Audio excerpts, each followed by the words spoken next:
सर्वप्रथम परमपूज्य स्वामी रामानंदजी तीर्थ यांच्या पावन स्मृतीस मी अभिवादन करतो। आजच्या वेलकम सेरेमनीमध्ये उद्घाटक संस्थेच्या सचिव श्यामंताई पत्की, सहसचिव कॉम्रेड प्रदीप नागापूरकर, पीपल्स कॉलेजचे प्राचार्य डॉक्टर विकास सुगाळे, शिक्षक प्रतिनिधी आणि महाराष्ट्र काँग्रेस ओबीसी सेलचे अध्यक्ष डॉक्टर यशपाल भिंगे सर, तसेच पर्यवेक्षक आडे सर, संचालक विजयानंद कदम सर आणि उपस्थित सर्व शिक्षक वृंद आणि विद्यार्थी मित्रांनो, मला कल्पना आहे जास्त बोलल्यानंतर ह्या वयामध्ये आपल्याला आपली ऐकण्याची मानसिक तयारी नसते आणि म्हणूनच कारण माझं लांबलं असतं अध्यक्षीय समान, त्याच्यामुळे मी कदम सरांना म्हटलं की शिक्षकांचा विशेष करून या ठिकाणी जे तरुण रक्त आहे, जेनजी बसलेला आहे आणि हे जे जेनजी आहे हे वेगळंच आहे, असं करतात, टाळ्या वाजवत नाही, त्याच्या टाळ्या म्हणजे असं आहे। तर हे जे काही आहे हे आपल्याला समजलं पाहिजे। आणि आम्ही आता सुगाळे सरांनी सांगितलं, मी काही प्रश्न विचारेल, फक्त ज्याला उत्तर द्यायचं द्या। तुम्ही कॉलेजमध्ये कशासाठी प्रवेश घेतला आहे सांगा, खरं मनाने सांगा, प्रामाणिकपणे सांगा। किती जण आहेत की अभ्यासासाठी मला काहीतरी मोठं करिअर करायचं आहे, 1 2 3 4 ठीक आहे ठीक आहे ठीक आहे छान छान, तर करिअर साठी। आणि मला सांगा आता दुसरा प्रश्न, किती जणांनी कॉलेजचं लाईफ एन्जॉय करण्यासाठी ऍडमिशन घेतलं? Good, very good. किती मुलांनी कॉलेजमध्ये मैत्रिणी तयार करण्यासाठी ऍडमिशन घेतलं? फक्त 2-3। किती मुलांनी कॉलेजमध्ये मित्र तयार करण्यासाठी ऍडमिशन घेतले? लाजू नका, हिंमत दाखवा, तुम्ही जेनजी आहे का मिलेनियम आहे? हा प्रश्न पडलेला आहे मला। तर तुम्हाला बघून मी 1977 मध्ये पीपल्स कॉलेजमध्ये ऍडमिशन घेतलं, 11वी। श्यामंताई 50 वर्ष म्हणत होत्या तेव्हा मी कॅल्क्युलेट केलं तर मला 49 वर्ष झाले, श्यामंताईला 55 वर्ष झाले पीपल्स कॉलेज। तर त्या वेळेला जेव्हा आम्ही कॉलेजमध्ये यायचो, काय यायचो?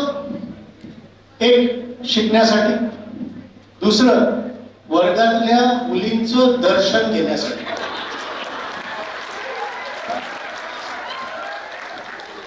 मग आम्हाला रविवार आला तरी वाटायचं अरे हे काय, का रविवार आला?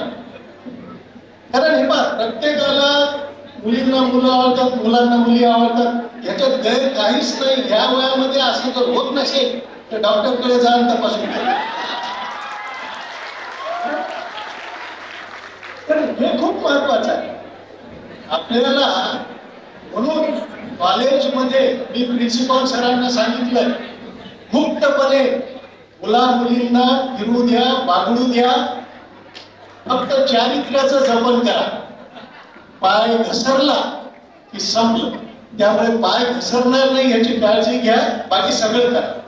तुम्हाला कोणी रोकटोक करणार नाही, तुमच्यासाठी कट्टा तयार केलेला आहे। असा कट्टा मला नाही वाटत महाराष्ट्रात, म्हणजे मराठवाडा म्हणत होतो, महाराष्ट्रात कुठल्याही कॉलेजला असेल तो कट्टा तुम्हाला डोळ्यापासून सुरू केलेला आहे। आणि इच्छा आहे, मुलं मुली तिथे बसलेले आहेत, गप्पा मारतायत, आमचा श्याम जाधव गाणं गातोय, गिटार वाजवतोय, अशा पद्धतीचं वातावरण मला बघायचं आहे, तेव्हा मला आनंद होईल। याच्यासाठी कशाला पुण्याला जायला लागतं? काहीच गरज नाही, नांदेडलाच आपण पुणे करूया। नांदेडला त्यातल्या त्या पीपल्स कॉलेजला पुण्याचं सिम्बॉयसिस किंवा बीएमसीसी किंवा फर्ग्युसन अशा पद्धतीचं कॉलेज आपण करूया, हा आपला प्रामाणिक प्रयत्न आहे तुमच्यासाठी। म्हणजे आता प्रत्येकाला काहीतरी सामाजिक रेस्ट्रिक्शन असतात, म्हणून कॅन्टीनच्या ठिकाणी आपण बांबूची झोपडी तयार केली, त्याला कुटी नाव दिलंय। त्याच्यामध्ये मुलींना बसायची व्यवस्था वेगळी आहे, मुलांना बसायची व्यवस्था वेगळी। पण मुला मुलींना एकत्र बसायचं तर ते झाडाजवळ आहे त्या ठिकाणी बसायचं, काही प्रॉब्लेम नाही. आपापले आई वडील जसं म्हणतात त्या बंधनाला मात्र पाळा. एखाद्याच्या आई वडिलांना हे आवडत नसेल की मुलीने मुला शिकवलं पाहिजे तर करू नका, ते पण पाळा. पालकांनी काही सांगितलं तर त्यांचा मान राखा. जरी तुम्ही जेनजी असला तरी एक लक्षात घ्या की तुम्हाला जन्म देणारे तुमचे आईबाप आहे आणि आईबापाच्या वर काहीच नाही. त्यामुळे आई वडील जे म्हणतील ते तुम्ही मान्य करा. या स्टेजवर बसलेल्या 3 मुली बघतात, तुमच्या सोबतच्या आहे पण त्या स्टेजवर बसल्या का बसल्या? मागच्या जन्मी त्यांनी पुण्य केलं होतं म्हणून त्या स्टेजवर बसल्या, बरोबर. तर आपल्याला एक लक्षात घ्यायचं की कॉलेजमध्ये शिकण्यासाठी तर यायचंच आहे, परंतु एन्जॉय पण करायचं. जेव्हा आपण कॉलेजमध्ये येतो शिकायचंही आहे, मित्र मैत्रिणी जोडायचे आहे, नावांवरनं मैत्री नाही करायची. नावं जातीवाचक असतात हे लक्षात घ्या. नावं हे जातीवाचक असतात, नावावरनं कधी मैत्री करायची नाही. उलट ही संधी आहे की वेगवेगळ्या समाजातील लोक या ठिकाणी येतात, त्यांच्याशी आपण मैत्री करायची आणि भारतीय समाज समजून घ्यायचा. हे खूप महत्वाचं आहे. आपण काय करतो, 11वीला आलं तर मी पाटील आहे, दुसरा कोण पाटील आहे का? कोणी देशमुख आहे का, कोणी पावडे आहे का? मी हे बघत बसणार. हे करायचं नाही, तुम्हाला सांगतो, हे चुकीचं आहे. मला अभिमान आहे की सर्व जातीमध्ये माझे मित्र आहेत, मैत्रिणी सुद्धा आहेत. अर्थात त्यावेळेला एवढं मोकळं वातावरण नव्हतं, परंतु नंतर व्हॉट्सअपमुळे आम्ही सुद्धा कनेक्टेड आहोत. का कॉलेज लाईफ नेहमी जोर देऊन सांगतो, अनेक लोक बोगस कॉलेजेसमध्ये ऍडमिशन घेतात. बोगस कॉलेजचे नाव मी घेणार नाही, तुम्हाला माहिती आहे, जिथे कधी पिरियडच होत नाही अशा कॉलेजमध्ये ऍडमिशन घेतात. मला सांगा, त्यांच्या आयुष्यामध्ये एकदा शिक्षण झाल्यावर आठवण्यासाठी काय असेल?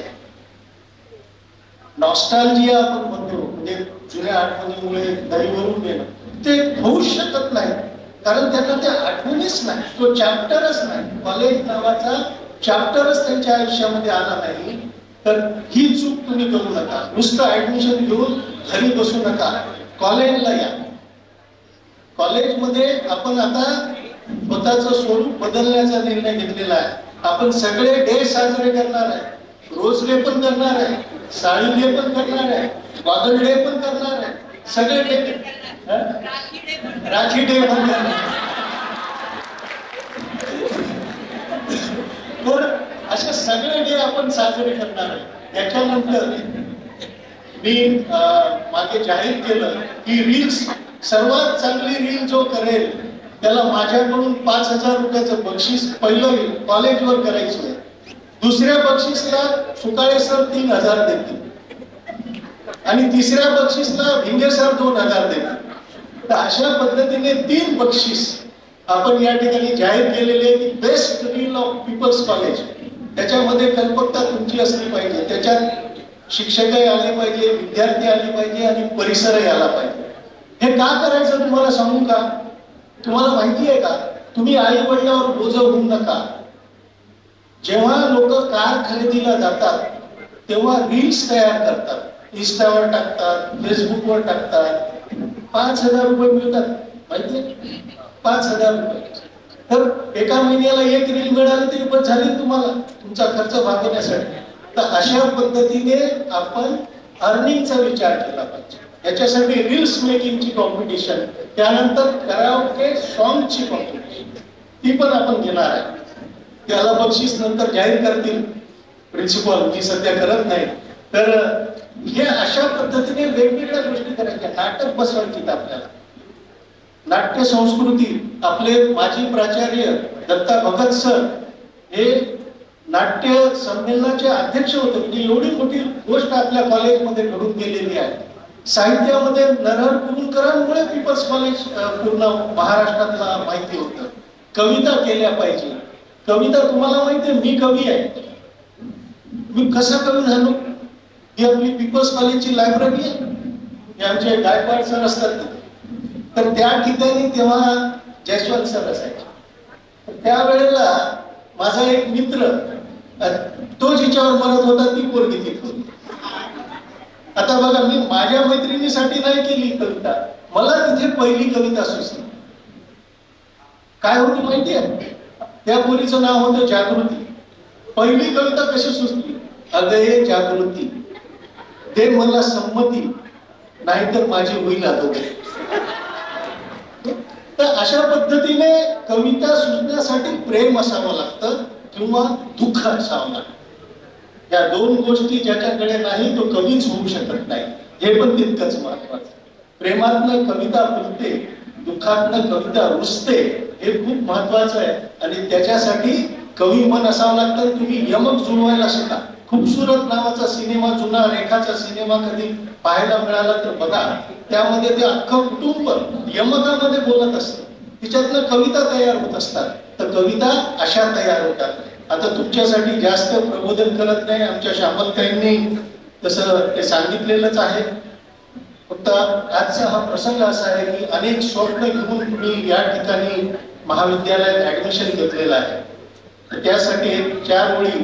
घे भरारी, घे भरारी हो करारी, घे भरारी हो करारी, नको आता उगाच तक्रारी, नको आता स्वागतास तुझ्या, स्वागतास तुझ्या, वाजतील तुतारी, वाजतील तुतारी.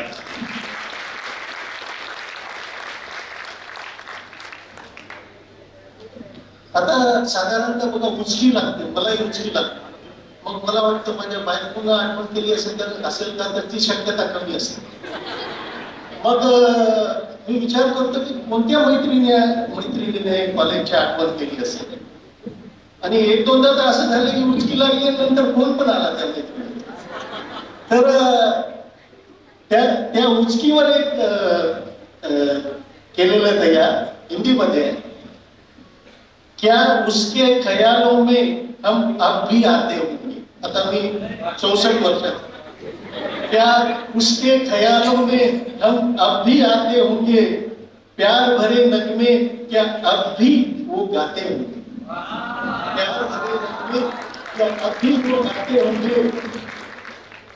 कमबख्त हिचकियां तो बहुत आती है, कमबख्त हिचकियां तो बहुत आती है, लेकिन किसकी है नहीं बताती है.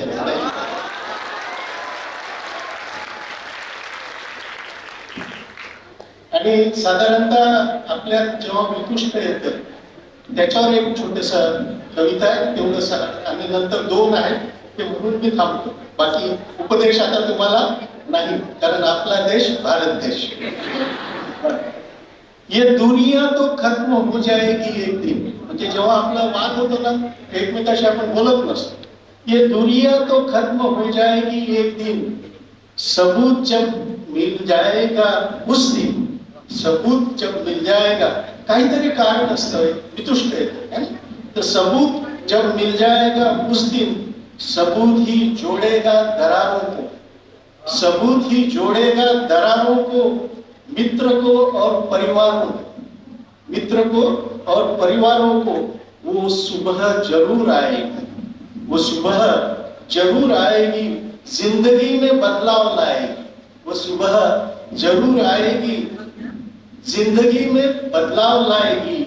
चारों तरफ हमारे खुशियां छाएगी, चारों तरफ हमारे खुशियां छाएगी. खामोशी सदा के लिए छट जाएगी. वो सुबह जरूर आएगी, वो सुबह जरूर आएगी. आणि आता फ्रेंड्स डे झाला. मी अनेकदा म्हणून दाखवलेलं आहे, काही जणांनी ऐकलंही असेल.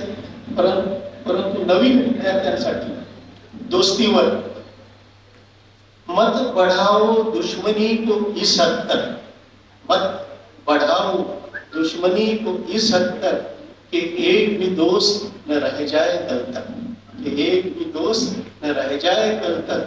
दोस्ती नहीं यारो जिंदगी की मस्ती है, दोस्ती नहीं यारो जिंदगी की मस्ती है, वरना दुश्मनी तो यहाँ बड़ी सस्ती है.